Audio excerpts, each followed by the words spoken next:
Se tudo correr bem, estamos vivendo um momento histórico lindo e novo. Os jovens terão nos dado uma lição. On the situation in Brazil. So I want to talk about this more tomorrow because obviously we're running out of time. But the situation in Brazil is that there's a politician who is quote-unquote far right, which is to say he's a populist. His name is Jair, I think it's Jair. I'm not sure how you pronounce it. Is it Jair? Jair? Okay, so Senya knows. Bolsonaro. He won Brazil's presidential election on Sunday. The reason that he won the election is because the communists have been running Brazil for the past 10, 15 years, and they are deeply corrupt. They kept getting thrown out of office over corruption. Brazil's economy has stagnated, and so Bolsonaro came in saying, I'm going to deregulate the economy, I'm going to fight crime, and they elected him over this. And people are panicking, oh, it's the end of democracy in Brazil. Okay, we'll find out, but it seems like democracy in Brazil had some real problems with the communists in the very recent past. And not only that, if Brazil did not rapidly shift course on economics and on crime, the hope for the future in Brazil was not bright. It's so funny how folks on the left seem to ignore the fact that it was the left's malfeasance, corruption, and inability to run a country that led to Bolsonaro's win. Okay, Bolsonaro said, we cannot continue flirting with communism. We're going to change the destiny of Brazil. He rejected the leftist PT that ran Brazil for 13 of the last 15 years. They were ousted 2 years ago in the midst of a deep recession and political graft scandal.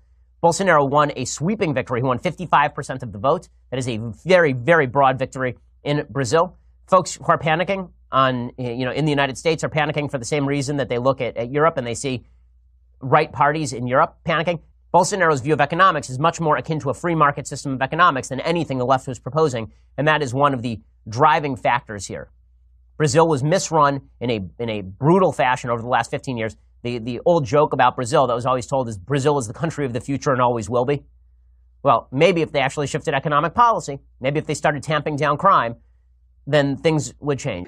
I ask you to be witnesses of the fact that the new government will guarantee the construction of democracy and liberty. It's a promise. It's not the promise of a party. It's an oath, a sacred oath. Freedom will liberate this country. Freedom will turn us into a great nation. The truth will shine and will guide us as it has guided us all along and will continue to guide us. So if you like this kind of content, consider subscribing yourself to the channel. So it will help my channel to grow more. It's a way to show some gratitude to the work that I do. Thank you so much. So thank you every porter who makes a comment over here. I may not reply of one, no, but I read all of them. You can be sure of that. Very sure. So thank you every porter. I hope you have a blood perfect day. Wait.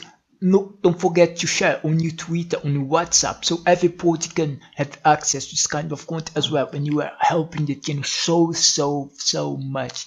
Thank you, every porter. Love you all. Bye. À primeira vista, esse movimento parecia uma pequena provocação inútil, que muitos criticaram erradamente. O Brasil parecia desabitado politicamente. De repente, reapareceu o povo. Os jovens despertaram porque ninguém aguenta mais ver a República paralisada por interesses partidários ou privados. É preciso uma política nova se reinventando.